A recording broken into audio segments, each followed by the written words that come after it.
Uma boa noite a todos. Sejam todos muito bem-vindos à nossa casa, a Casa do Consolador Prometido.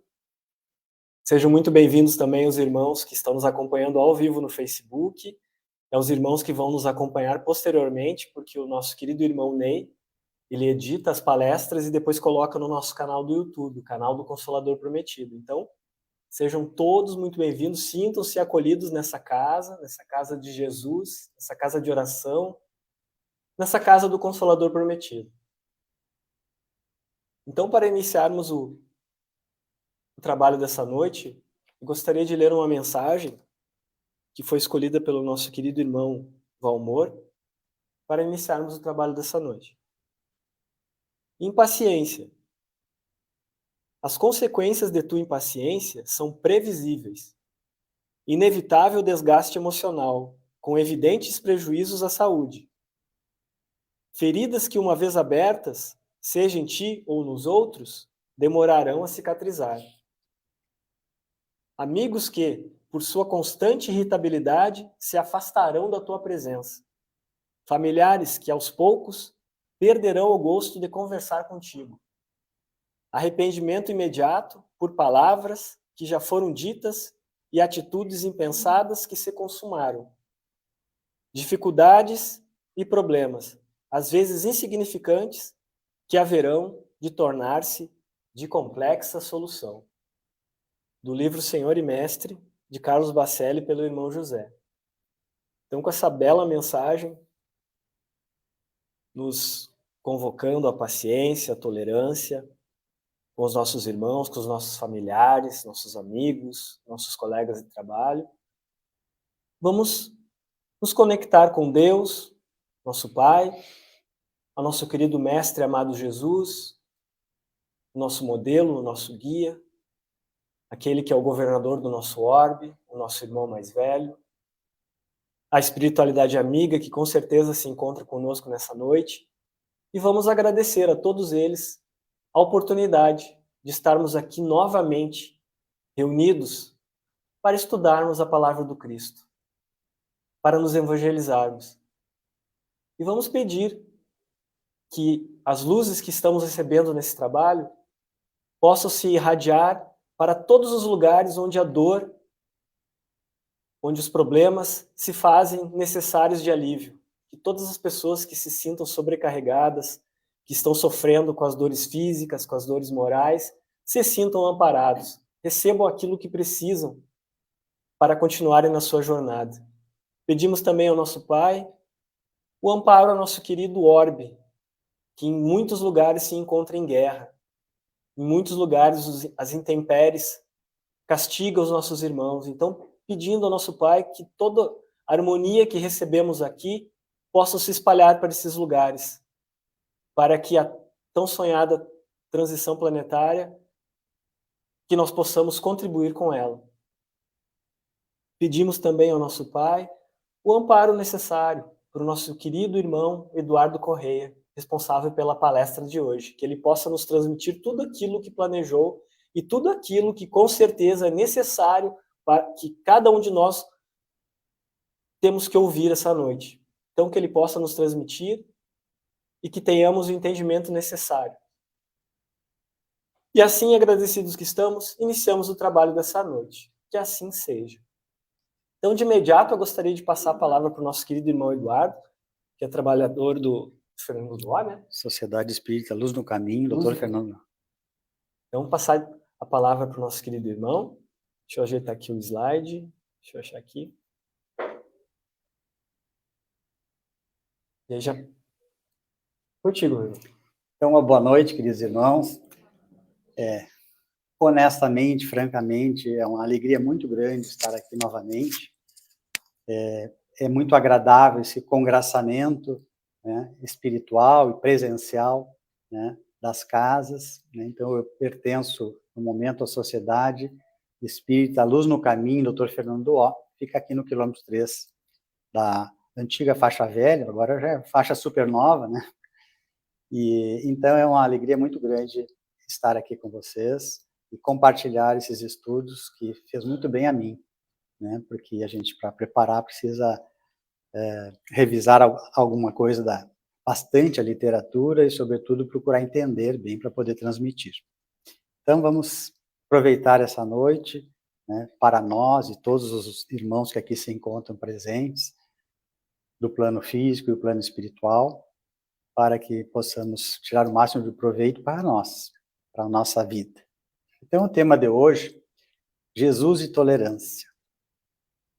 E buscamos como referência o livro Jesus e Atualidade, o livro Jesus e o Evangelho, à luz da psicologia profunda, pelo espírito de Joana de Ângeles, de Divaldo Franco, o livro Encontro com Jesus, de Divaldo Franco, compilado por Décio Carvalho, e no Evangelho segundo o Espiritismo, porque a gente sempre deve ter como referência as obras básicas.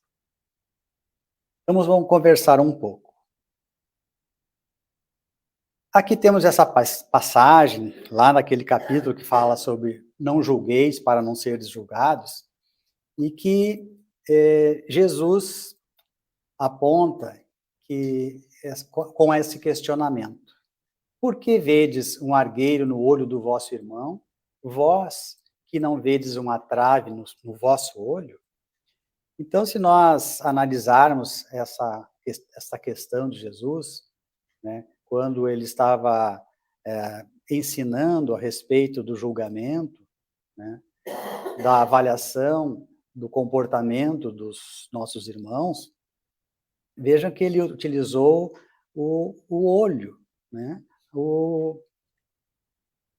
a janela da alma, né, para que é o que mais nos traz a percepção, a fim de que, colocando obstáculo, dificulte a visão mais real, mais completa, né, do outro, ou, neste caso, o argueiro como sendo um cisco, né, um pequeno fragmento, e o obstáculo seria, nos nossos olhos, uma trave, uma viga, né, uma estrutura maior, né, muito maior do que aquele cisco. Então, se nós analisarmos esse questionamento, né, Jesus já está nos mostrando, né, que nós já temos a nossa visão tão obscurecida, tão difícil, e queremos ir analisar ou avaliar ou perceber, né, às vezes, coisas tão pequenas nos outros. Então, a proposta é a necessidade de, primeiro, a gente remover esse obstáculo à nossa visão, à nossa percepção, para que a gente possa, então, ajudar, né, ou identificar, né, às vezes, problemas muito menores que o outro, nosso irmão, apresenta. O Espírito José, lá do Evangelho segundo o Espiritismo, nos chama a atenção, dizendo assim: ó homens, quando, pois, julgareis os vossos próprios corações, os vossos próprios pensamentos, os vossos próprios atos, sem vos ocupardes do que fazem os vossos irmãos?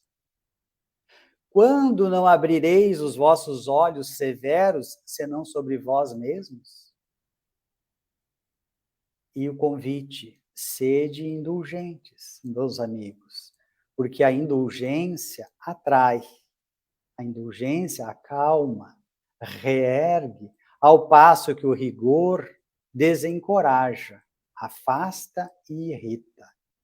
Então, vejam só que, ao a gente julgar ou a gente apontar os erros dos outros, né, a gente está deixando de cuidar da sua própria vida, né? Está, às vezes, utilizando-se desse subterfúgio de avaliar a vida do outro para que os outros não se detêm no nosso comportamento, nas nossas atitudes. Então, é uma atitude orgulhosa nossa, no sentido de escondermos as nossas mazelas morais, né, apontando o erro do outro, né, quando, às vezes, o outro tem apenas um cisco e nós temos uma trave. Pois bem, quando nós somos indulgentes, quando nós temos compaixão com o outro que erra, nós atraímos esse outro, nós acolhemos este outro, enquanto que o rigor, né, o apontar o erro, muitas vezes desencoraja, afasta e irrita. Ah, mas ele errou e eu não quero conviver com quem está errando. Mas quem é que está errando? Pode ser o meu filho, pode ser o meu pai, pode ser o meu irmão, na minha própria família. Então, este convite, esse chamamento, já nos ensina muito, né? Que, ao sermos indulgentes, nós estamos atraindo, nós estamos trazendo para perto e dando condições de, se possível, o diálogo, que às vezes não é no momento do ato de desequilíbrio do outro, né? Mas no momento oportuno, a gente ter o diálogo e, de alguma maneira, orientá-lo para que ele não persista no erro, para que ele corrija, para que ele refaça o caminho do bem. Então, a importância que é essa nossa atitude, ao invés de ficar apontando erros, discriminando, o que afasta, o que desencoraja e até mesmo irrita. Então, a propósito do nosso diálogo, né, a tolerância. O que significa a tolerância? Então, a tolerância é o ato de aceitar, de suportar, de agir com indulgência, com clemência, ser misericordioso, né? E lá nas bem-aventuranças, Jesus já dizia que bem-aventurados os que são misericordiosos, que compreendem a miséria do coração alheio, que está em erro. É a disposição para admitir modos de pensar, de agir e de sentir diferente dos nossos. Quem somos nós para acharmos que temos o melhor comportamento? E quem de nós imagina que sempre tem um bom comportamento? Nós estamos numa fase ainda desse mundo inferior e expiação em provas, que nós que estamos aqui estudando, nos esforçando para essa transformação daquele homem velho, rude, violento, agressivo e vingativo, já num homem indulgente, fraterno, pacífico, amoroso. Mas este caminho não é se dado da noite para o dia. A gente não diz assim, amanhã eu serei diferente. Até deseja, mas diante de uma prova, né, a gente não raro sucumbe. Então, a necessidade da gente compreender a condição que o outro está. Não que este outro esteja sempre em uma condição inferior, moral ou de educação do que nós, mas às vezes um momento. Às vezes é apenas um momento.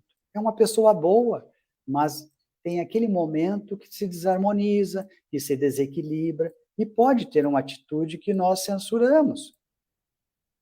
Mas será que nós também estamos isentos do erro? Vamos ver. Toda atitude de impiedade, de não compaixão, mediante julgamentos arbitrários, rigorosos, mas ele não podia fazer isso, mas ela não devia fazer aquilo, gera, por sua vez, mecanismos de futura aflição ao acusador, pois o acusador ignora as causas geradoras dos problemas. Quando a gente julga alguém, que condição a gente tem, meu Deus? Eu só conheço essa pessoa há 20 anos, meu filho, por exemplo, né? E eu estou aqui censurando como se fosse uma pessoa extremamente equivocada e que eu não aceito aquele comportamento. Mas se a gente analisar e enxergar o outro como um ser espiritual, nós vamos compreender de forma mais fácil que ele tem uma história muito maior do que esses anos de convivência aqui na Terra que nós temos. Que ele tem um histórico de acertos, de desacertos, de viciações, de aquisições de virtudes, né, muito grande, e que nós não temos acesso. Então é preciso a gente compreender que todos nós estamos num caminho de ascensão e que nós convivemos para nos ajudarmos e não para apontar erros. Não é? Porque nós também temos os nossos. E como nos fala o Espírito José ali, né, nós temos o hábito ou o mecanismo de defesa, né, de acusar ao outro, ao invés de se olhar no espelho e buscar o autoconhecimento, né? Então, bem colocado por Santo Agostinho, né? Conhece-te a ti mesmo, né? Para que a gente possa perceber que os nossos equívocos, as nossas dificuldades, e trabalharmos a nós, que é a principal pessoa com quem nós temos responsabilidade nessa encarnação, é conosco mesmo. E por que gera aflição ao acusador? Porque tão logo ele se dê conta, né, de que não era tudo aquilo que aquele momento, né, propiciou, não precisaria aquela atitude tão ríspida com o nosso irmão, a gente entra num sentimento de culpa. E isso nos magoa, nos entristece, mas já aconteceu. Então, estamos estudando aqui exatamente para a gente prevenir. Mas quem tem condições de julgar? Quem tem condições de condenar? Todos temos a resposta. Nós não. Na sociedade, existem formações profissionais, em todas as áreas. Então, nós não podemos nos atrever a construir uma casa quando eu não tenho o mínimo conhecimento, ou muito pouco, né, de engenharia, de estrutura, de cálculo, né? Certamente essa casa vai ruir. E na nossa sociedade também existe profissionais que estudam esta área do conhecimento, né, buscando, dentro das limitações dos homens, né, mas necessária, porque estamos como seres encarnados e precisamos ter regras, ter leis, né, leis de convivência, e essas leis precisam ser respeitadas. Então, na sociedade, há cortes e há autoridades credenciadas, preparadas para esse ministério do saneamento moral, do comportamento, do ajuste do comportamento, e que são encarregadas destes processos que envolvem os delituosos e os julgam, estabelecendo os instrumentos reeducativos, jamais punitivos, pois que se o fizessem, incidiriam com erros idênticos, senão mais graves. Aí nós ficamos com um monte de ponto de interrogação, né? Mas esta é a proposta. Nós somos rudimentos muito infelizes das leis divinas, né? Nós ainda estamos numa fase, algumas sociedades, nesse momento presente, né, já com um comportamento mais fraterno, mais compreensivo, né? Mas ainda uma grande parte, né, ainda está naquela fase, né, do apedrejamento, da pena de morte e tantas outras atitudes que sabe-se que não solucionam o problema, né? Do encarceramento, né, simplesmente para excluir da sociedade. Mas isso não muda ninguém. E nós estamos no mundo para nos melhorarmos, para progredirmos. Então, é muito difícil o trabalho destas pessoas com essa responsabilidade, né? Mas a proposta é essa. Mas por que se isolam esses indivíduos que cometem delitos, né, do convívio social? Isso foi uma resposta que eu tive há muitos anos atrás, né, de um promotor de justiça numa palestra, em que ele disse, porque a pergunta foi feita a ele, não por mim, mas eu não esqueci. Por que o senhor promove a prisão do seu irmão, que cometeu um delito, mas o senhor está prendendo ele, afastando ele do convívio social, né? Que sentimento é esse de fraternidade com o seu irmão? E ele respondeu, pelo sentimento de fraternidade é que eu promovo esse afastamento dele. Porque se ele continuar no convívio, ele vai continuar errando, ele vai continuar se comprometendo. Então, é uma forma de eu protegê-lo. E protegendo as possíveis vítimas, porque eu retirando, ele não vai ser algoz, né? E ele, então, não vai continuar cometendo crimes. Então, a partir dali, a gente compreende. A questão é a promoção da reeducação a essas pessoas, que, infelizmente, não tiveram, talvez, o mesmo berço que muitos de nós, que têm uma história totalmente diferente de muitos de nós. Né? A gente sabe que, ao conversar com algumas pessoas que estão aprisionadas, a gente pode sair chorando ao saber como foi a infância, ou se nem tiveram infância. Né? Então, é preciso um conhecimento muito amplo para a gente julgar, para a gente condenar de forma acertada. Né? A proposta é tentar ajustar, reeducar e melhorar. Mas então, quem tem essa condição, quem tem essa formação para isso, são profissionais preparados para isso. Até porque esses profissionais não têm um ângulo de visão parcial como a gente tem. Eu só ouvi o lado dele, eu não vi o lado dela. Agora, essas pessoas ouvem todos os lados, todos os responsáveis, todos os envolvidos, buscando da melhor forma identificar se houve o delito, qual o delito, e aí então existe penas e formas para ajustar-se com as leis da sociedade. Bem, então, o importante é isso, jamais atitudes punitivas, porque Deus não castiga. Deus é essa justiça perfeita.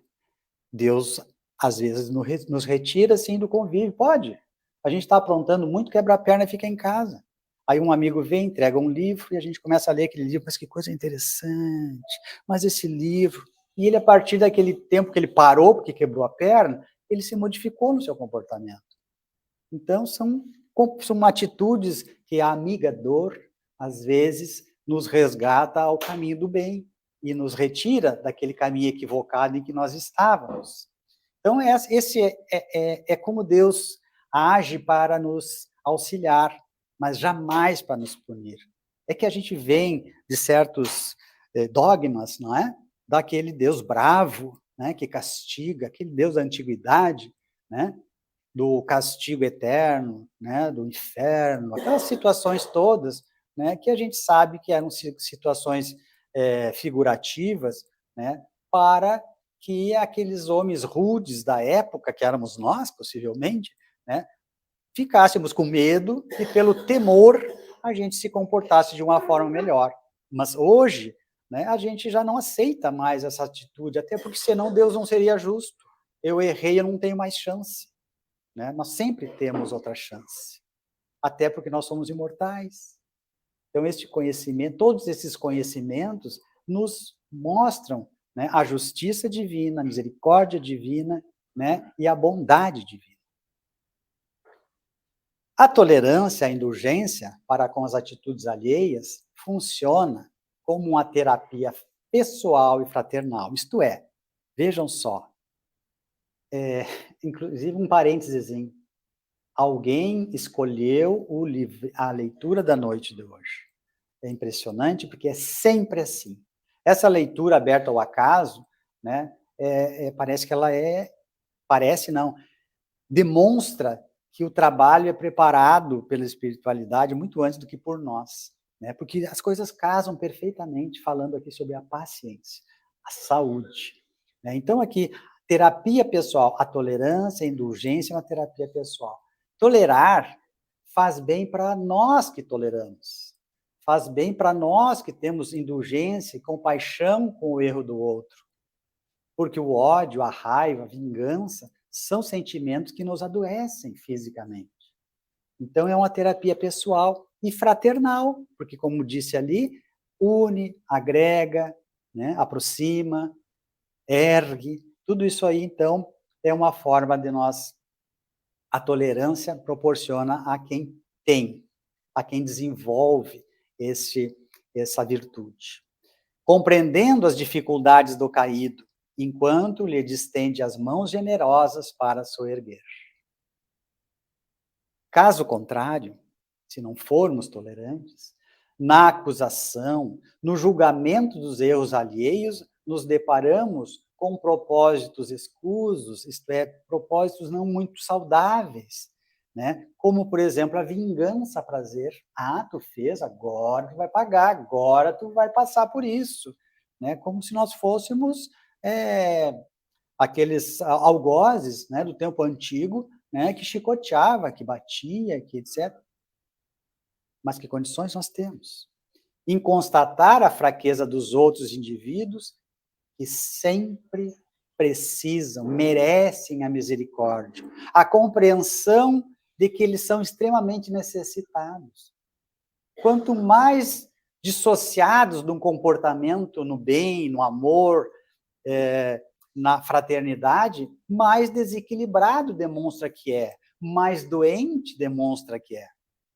Então, merecem misericórdia, a qual misericórdia todos esperamos encontrar em circunstâncias equivalentes. Significa que os Espíritos nos dizem que todos nós erramos e que todos nós precisamos de misericórdia. Ou será que a gente quer ser rude com o outro, extremamente radical, né, numa punição àquele que comete algum erro? Mas para nós a gente quer o perdão, que é a misericórdia divina. E até pede a Deus, perdoa as nossas ofensas. Um detalhe que a gente diz, assim como nós perdoamos aos que nos têm ofendido. Vejam que comprometimento que a gente tem quando a gente ora, né, o Pai Nosso. A gente está dizendo e pedindo a Deus algo que talvez a gente não está pensando bem no que está propondo.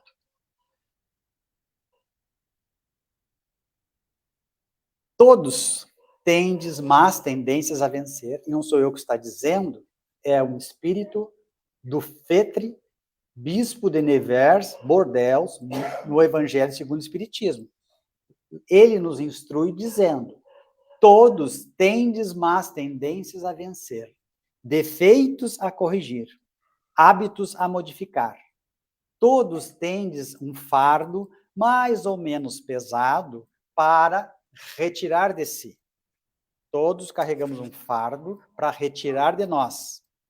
O fardo este, que é o do orgulho, o da vaidade, o da prepotência, né? Que gera, às vezes, comportamentos repreensíveis. Então, precisamos nos depor desse fardo para poder subir ao alto da montanha do progresso. Todos tendes más tendências a vencer. Por que, pois, serdes tão clarividentes, tão observadores para com o próximo e cegos em relação a vós mesmos? Por que essa trave nos nossos olhos, tá? E não se dar conta de que nós precisamos descortinar essa nossa cegueira para poder, então, enxergar com mais clareza o nosso irmão, que às vezes comete um erro muito menor do que talvez nós iríamos fazer, e que talvez até façamos. É só uma questão de oportunidade. Mas Jesus é o nosso modelo. E Jesus não foi aquele indivíduo daquela tolerância que às vezes muitos de nós podem estar pensando agora. Mas tu não passaste por aquilo que eu passei. Ser tolerante com aquela pessoa, mas de que jeito? Ter compaixão com aquele indivíduo, com aquela atitude, mas de que jeito? Jesus sempre foi severo na educação dos julgadores da conduta alheia, daqueles que ficam julgando, condenando a atitude dos outros, assim, a revelia, a vontade, sem ter um profundo conhecimento de causa. E, pois, alheio ao conhecimento da história evolutiva de cada um, ele ensina a necessidade de compreensão dos limites morais de cada indivíduo. Então, a gente só erra porque a gente é limitado. A gente só erra porque a gente não tem a condição moral ainda de acertar mais e errar menos. Então, a gente derrapa, né, pelos esses defeitos graves que nós ainda carregamos, né? Compreendendo que todos nós temos limitações, aquele indivíduo fez o que ele podia fazer. Quanto tempo nós estamos vindo à casa espírita? Quanto tempo nós estamos estudando o espiritismo, o cristianismo? Quanto tempo nós estamos estudando Jesus como nosso modelo, nosso guia? E a gente está fazendo ainda tão pouco, apesar de tanto tempo. Mas talvez estejamos fazendo pouco de bem, mas não estamos fazendo tanto de mal que a gente já fez. A transformação é lenta, mas é contínua. E aproveitando esses momentos, esses encontros, esses estudos, a gente consegue excluir já da nossa vida algumas coisas que antes nos traziam prazer e hoje já não nos serve mais. E isso já significa uma modificação. Então é preciso compreender os limites morais de cada um. E essa passagem eu acho linda porque a todo instante eu penso para mim, quando Jesus, levado em praça pública, onde estava uma mulher adúltera, cujas leis da sociedade era o apedrejamento. E lá estavam todos com as suas pedras na mão para apedrejá-la até a morte. E então, para testar Jesus, já provocando, talvez até para levá-lo à prisão, né, perguntaram a ele, né, o que ele faria numa condição em que ele pregava tanto a fraternidade, o perdão, a compaixão, né, o que ele faria naquela situação, o que ele aconselharia? Apedrejar aquela mulher ou não apedrejar aquela mulher?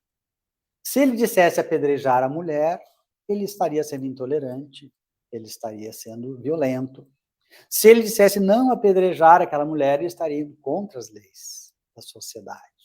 Ele estaria sendo um instigador da ilicitude. Só que Jesus é Jesus. E ele percebia, no fundo da consciência de cada um, a intenção de todos. Ele reconhecia em cada indivíduo o que realmente ele era. E então, Jesus, na sua sabedoria, né, respondeu. Primeiro, ele baixou a cabeça e começou a escrever no chão. Da areia, escrever. E algumas pessoas que estavam em torno dele, alguns homens da lei que estavam em torno dele, ficavam olhando. E ele escrevia algumas coisas que só quem lia entendia. Tipo, não sei, mas lembra aquele negócio que desapareceu lá, assim, e o cara olhou, foi eu. Aí o outro escrevia outra coisa, detalhe. Então ele ficava apontando, assim, escrevendo algumas coisas que cada um daqueles que estavam ali em torno tinha cometido. E depois ele levantou-se e disse: aquele que não tiver nenhum pecado, atire a primeira pedra. Ele não disse nem que sim, nem que não. Ele só disse isso. Aquele que não tiver nenhum pecado, atire a primeira pedra. Todos silenciaram. Os mais velhos, aos poucos, foram se desarmando e foram se retirando, seguidos pelos outros mais jovens. Mas, além de esvaziar a praça, ficou a mulher e Jesus. E ela olhou para Jesus, porque ele também a conhecia na intimidade, e via que ela já se transformara, que ela não era aquilo que os outros estavam pensando que ela era, e disse: e tu, Senhor, irá me condenar? E Jesus respondeu: mulher, vai, eu também não te condenarei. Por quê? Porque Jesus é Jesus hoje. Mas ele caminhou uma estrada até chegar a este ponto. Então ele também, nesse ensinamento, demonstra: eu também já fui pequeno, eu também já cometi erros. Eu também já passei por esses estágios há bilhões de anos. Porque se ele foi é o principal organizador do nosso planeta Terra, ele é o governador do nosso planeta Terra, né? Imagine quem é Jesus. E nessa ocasião, há 4 bilhões e meio de anos, ele já era Jesus Cristo. Então, esse espírito é de uma grandeza que nós precisamos muito reler essas situações para compreender. E estamos há mais de 2000 anos, né, procurando entender essas lições maravilhosas. Mas ele demonstrou ali que eu também já tive este caminho todo que tu estás aí percorrendo. Então, ele também quis dizer, ele também já teve pecados, num tempo muito distante. Tipo assim, eu já fui criança, eu já fiz arte, hoje eu já sou adulto, já sou maduro. Então, quanta coisa ele ensinou sobre julgamento, sobre a misericórdia, a compreensão e compaixão do outro. Jesus demonstrou, nessa sua passagem terrena, extrema paciência por conhecer o passado das almas e prever o seu futuro, com o resultado da conduta e do empenho a que se entregue. Tinha plena compreensão dos sofrimentos ocultos que são desafiadores da sociedade. Então, Jesus sabia da doença social que havia, né? Dos sentimentos profundos que cada um sentia, porque muitas vezes a gente tem uma aparência, mas aquela aparência do sorriso, né? do parece que está tudo bem, quando a gente chega em casa a gente chora. Mas Jesus enxergava este eu profundo, né? Não da aparência externa, mas sim da intimidade de cada um. E que todos temos. Os sofrimentos, que são os mais vistos, às vezes sensibilizam indivíduos que se comovem e se oferecem para minimizá-los. É claro, se a gente vê alguém com um grave ferimento na perna, alguém que está limitado na deambulação e precisa atravessar a rua, a gente corre lá e ajuda. Alguém que tem uma limitação na audição, na visão, enfim, na locomoção, a gente ajuda, a gente se sensibiliza. E aquele que tem a ferida na alma? Às vezes a gente quer condenar. Mas a ferida dele é muito grande, é muito profunda, dói muito. Ele não queria ser assim. Os sofrimentos que são mais vistos, às vezes nos sensibilizam, nos comovem e nos oferecemos para minimizá-los, embora as multidões de aflitos e sofredores se apresentem em desalinho nas ruas, nas vielas, nos campos do mundo. Todavia, aqueles que são ocultos, aqueles que poucos percebem, estiolando, ressecando os sentimentos mais belos do indivíduo, esses esperam mãos compassivas e corações pacientes para auscultá-los e escutar-lhes os gemidos quase sempre inaudíveis, arrancando das carnes da alma os espinhos dilaceradores que os mortificam. Então, às vezes, as pessoas se manifestam com agressividade, mas na realidade estão implorando: eu estou aqui, me enxerguem, cuidem de mim, eu estou sofrendo. Mas se manifestam gritando, com aspereza, não raro, dentro da nossa casa. E é preciso a gente ter essa percepção. Que o grito, o choro, a revolta do adolescente, às vezes é dizendo: mãe, me socorre. Querem me levar para outro lado, mas eu não quero. Me enxerga. Algo assim. Nem sempre, ou quase nunca, a tarefa é fácil. Alguns seres encontram-se tão doentes moralmente, tão descrentes da caridade, que se fazem agressivos, difíceis de serem ajustados ou ajudados, exigindo muita, a leitura inicial, paciência, perseverante e desinteressada para os alcançar. Outros tantos, através das suas reações afetivas encolerizadas de raiva, constituem prova áspera que a paciência, novamente, deverá suplantar com bondade e compaixão. Quem tem mais, dá para quem tem menos.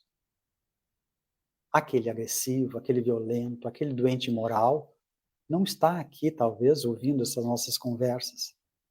E nós estamos aqui, eu principalmente, como diz, né, o ouvido mais perto da minha boca é o meu, né? E nós estamos aqui, e nós temos grande responsabilidade por estarmos aqui, agora não tem mais chance de sair, né? Nós já estamos. Então nós precisamos ter mais bondade, mais compaixão com os doentes morais.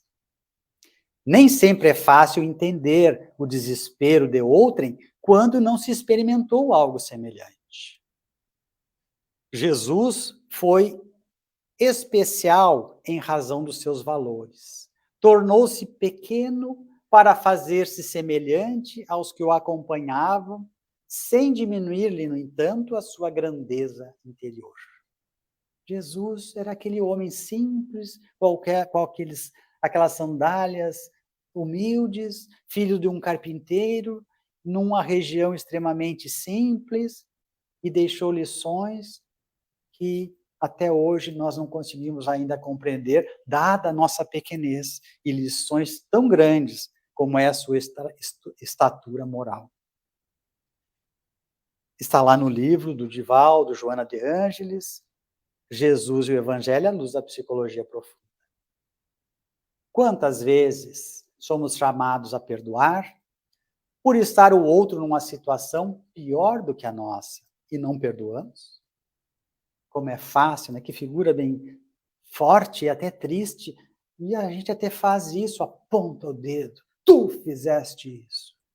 Pois é, muitas vezes eles estão numa situação muito pior do que a nossa e a gente não perdoa. É que nós somos inferiores, tão pequenos ainda, e aquele é o momento da nossa vingança. Talvez aquilo que a gente esteja censurando tão forte no outro seja uma marca muito forte em nós. E ao invés de nós olharmos no espelho e apontar o dedo para aquele que está do outro lado do espelho, a gente acaba observando o cisco no olho do outro e chamando atenção. Então, esquecidos de que mais adiante a vida nos cobrará o que nós negamos ao nosso próximo, né? Refazendo aquela leitura do Pai Nosso. Perdoa as nossas ofensas, assim como nós perdoamos a quem nos ofende. Tudo o que fizermos ao próximo, estamos fazendo a Jesus e a Deus, conforme Ele mesmo nos asseverou com muita sabedoria. E o que fizerdes a qualquer um deles, é a mim que vos fareis. Quando foi perguntado a Jesus, mas Senhor, quando é que te vimos com fome e não te alimentamos? Mas quando é que te vimos com frio e não te agasalhamos? Mas quando é que te vimos abandonado e não te acolhemos? E ele respondeu que toda vez que negastes a um dos meus irmãos, foi a mim que o fizestes. Então, Jesus, que chama a Deus como Pai e se identifica com o nosso irmão mais velho, nos vê como irmão. E toda vez que nós fizermos algo de bom ou algo de não tão bom aos nossos irmãos, é como se eu fizesse a ele, assim que ele nos ensinou. Jesus ensinou não só pelo que ele pronunciou, mas também no seu silêncio, e isso é outra lição. Ah, mas é tão difícil. Vai falar lá com o marginal na rua, que te assaltou, que isso, que aquilo. Não tem que falar. Vai falar com aquela pessoa que de uma estatura privilegiada em relação à minha, que ele não pode ser assim como ele é, num momento de violência e de desequilíbrio que ele está. Não. Às vezes, o silêncio. Às vezes, o indivíduo está num desequilíbrio tão grande que não tem como conversar. Então, o silêncio desarma. Porque o violento espera a violência, para então ele culminar com o seu ato. Agora, se ele não tem a réplica daquilo que ele ofereceu, se nós não aceitarmos o presente que ele quer nos dar, que é a violência, então ele fica desarmado, ele não sabe o que fazer. E aí ele para, ele pensa e ele até se arrepende. E a gente vê muito isso. Então, Jesus, não só pelo que ele disse, ele nos ensinou, mas pelo silêncio diante da traição de Judas, da negação de Pedro e da ingratidão dos amigos. A sua voz chega-nos suavemente e canta aos nossos corações: amai-vos. Esta é a proposta. Quem ama, perdoa. Quem ama, compreende. Quem ama é indulgente, é paciente, tolerante. Por mim, amai-vos uns aos outros. Quando lhes foi perguntado: Senhor, mas como nós reconheceremos os seus discípulos? E ele respondeu: meus discípulos serão reconhecidos por muito se amarem. Então, amemo-nos fraternalmente. Para seguir, claro que numa condição muito inferior, muito distante ainda, mas é preciso dar esse passo, este modelo que foi o nosso Mestre Jesus. Se desejais ser meus discípulos, que vos ameis. Amar é tão fácil, basta não reagir às agressões do mal e nem dos maus. Só nessa atitude já é uma atitude de amor. Quando alguém nos fizer um mal, nunca retribuir, mantendo-se com paciência. Aquele que pratica o mal está perturbado, encontra-se com um distúrbio do comportamento. Numa linguagem lá da época, enlouqueceu. E a gente pode enlouquecer momentaneamente. A gente pode ser muito saudável, mas de uma hora para outra enlouquecer. Né? Por invigilância. Associado a influências externas, e a gente sabe que isso pode acontecer, a gente pode enlouquecer, se desequilibrar, cometer atos que vão nos trazer culpa, ressentimentos, sofrimento, doença. E por falar nisso, em perdão, em paciência e tudo mais, a gente precisa perdoar alguém que erra muito, que convive conosco o tempo inteiro. E esse outro somos nós mesmos.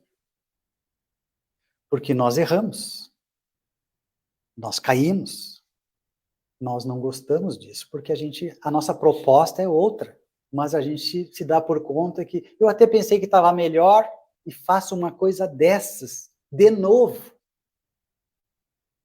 Então, Jesus nos ensinou, neste amor, que nós amemo-nos, amai-vos, amai o próximo como a si mesmo. Então é preciso que a gente se ame. E para a gente demonstrar esse amor, é preciso que a gente se perdoe. Que a gente compreenda que a gente está a caminho, mas que a gente erra. Continua errando. Menos do que ontem, mas continua errando. E a gente se perdoe. E a gente não alimente sentimentos de culpa, porque a culpa paralisa. A culpa não nos deixa avançar. E a culpa nos causa sofrimento. Então, é necessário reconhecer o erro? Sim. É necessário apontar o nosso erro, a trave, tirar essa trave de nós. Mas, ao mesmo tempo, saber que nós precisamos continuar e não continuar errando. Então, isso é muito importante para a nossa saúde.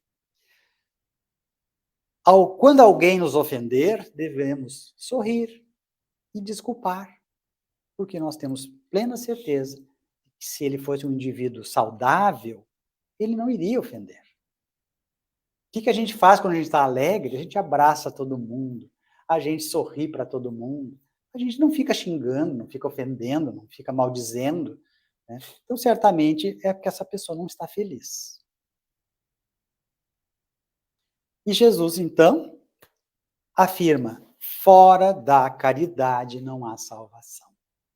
Essa palavra, esta atitude, esse comportamento resume a nossa condição em relação à vida e ao nosso próximo. Porque caridade significa bondade para com todos. Significa indulgência, compaixão, tolerância para com as faltas alheias. E o perdão das ofensas, que faz bem a quem perdoa.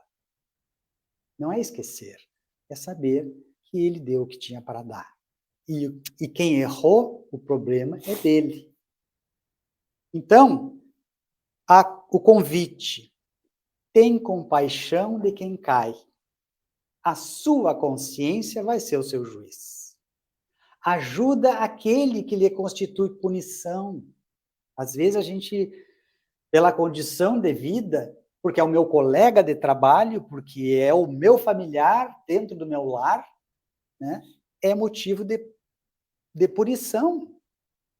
E nós precisamos saber conviver, aprender a conviver, porque algo nós temos em comum. Nós temos compromissos do passado, porque o acaso não existe. Tolera o infrator. Ele, olha só essa frase, ele é o teu futuro, caso não disponhas de forças para prosseguir no bem.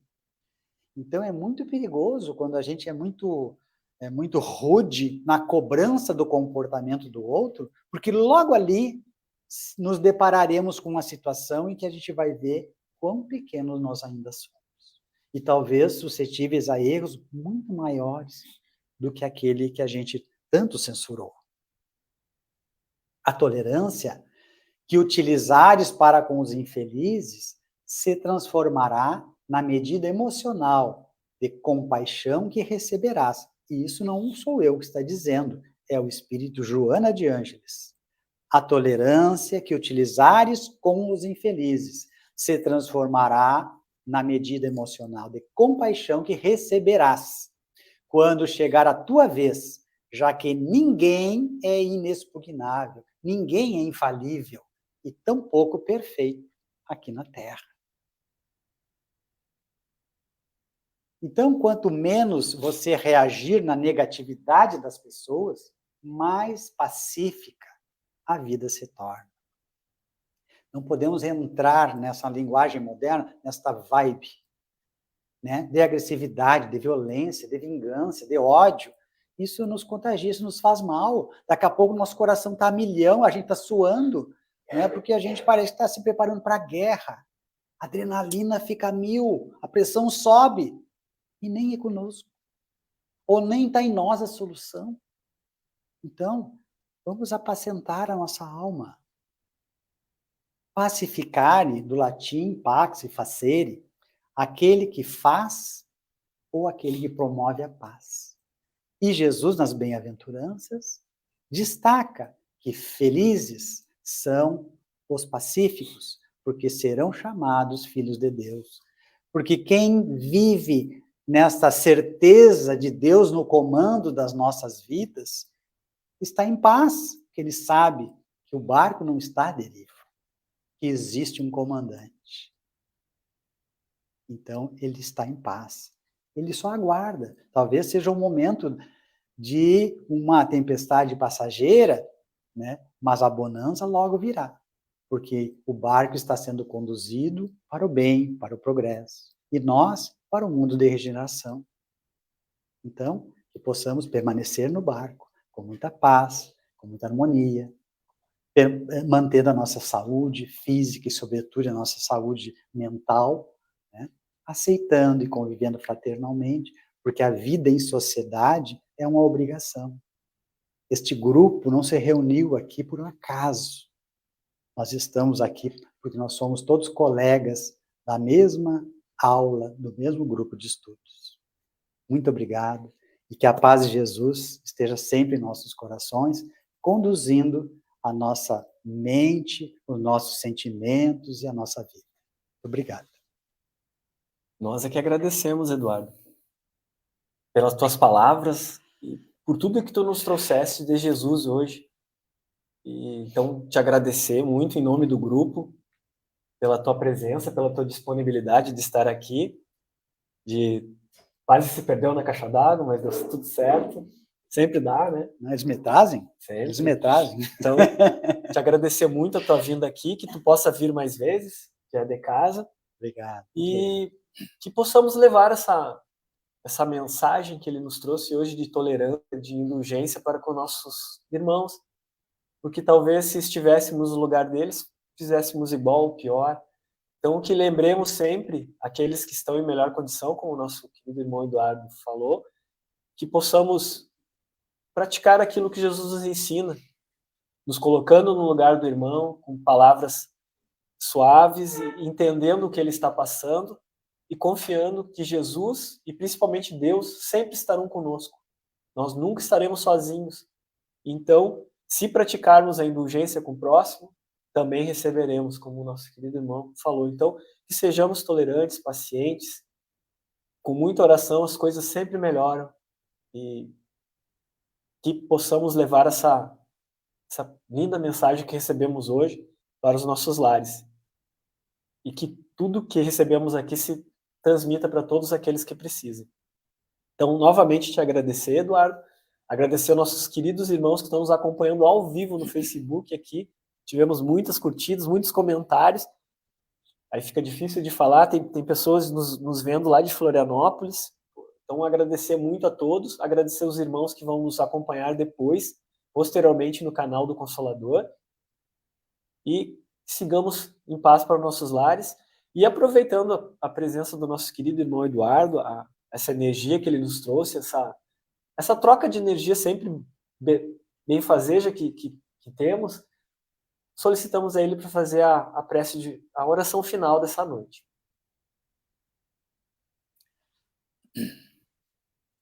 Então, queridos irmãos, nos mantenhamos com essas vibrações de amor, de paz, que a mensagem da noite nos trouxe, nos convidando ao amor verdadeiro, à caridade, à paciência, ao perdão, e rogando a Jesus, aos queridos mentores espirituais, que aqui se encontrem e nos acompanhem, que possam nos envolver a todos e que possamos levar daqui não só o conhecimento, mas essa luz que nos harmoniza o corpo físico e a nós, espíritos, para que na convivência em nossos lares, em nossas reuniões de trabalho, enfim, no nosso dia a dia, possamos iluminar, possamos atrair sempre o bem e, através do conhecimento, compartilhá-los para tornar este mundo mais fraterno, mais harmonioso, tão necessitado que está de paz, de compreensão, de tolerância.